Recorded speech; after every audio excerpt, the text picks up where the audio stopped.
ఈరోజు దశావతారాల్లో పరశురామావతారం గురించి తెలుసుకుందాం. అహంకారం హద్దు దాటితే ధర్మాన్ని నిలబెట్టేందుకు భగవంతుడు ఆయుధంతో అవతరిస్తాడు. అదే పరశురామావతారం. ఒకప్పుడు రాజులు, క్షత్రియులు తమ శక్తి, ఆయుధాలపై అహంకారంతో ప్రజలను బాధించసాగారు. న్యాయం అడిగేవారికి భయం చూపించారు. ధర్మం విలువ తగ్గిపోయింది.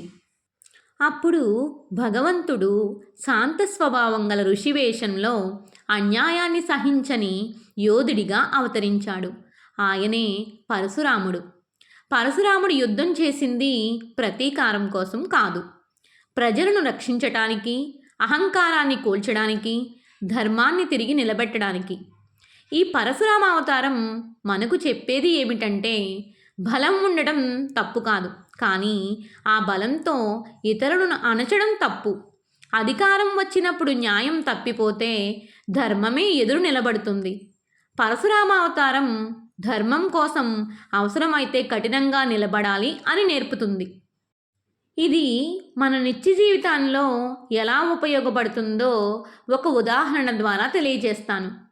మన చుట్టూ చూస్తే ఎక్కడైనా అన్యాయం జరుగుతుంటుంది. అప్పుడు అందరూ మౌనంగా ఉన్నా ఒక్కరైనా ధైర్యంగా ఇది తప్పు అని చెప్పగలగాలి. అదే నేటి పరశురామ అవతారం యొక్క భావం. ఆ ధైర్యమే ధర్మానికి రక్షణ.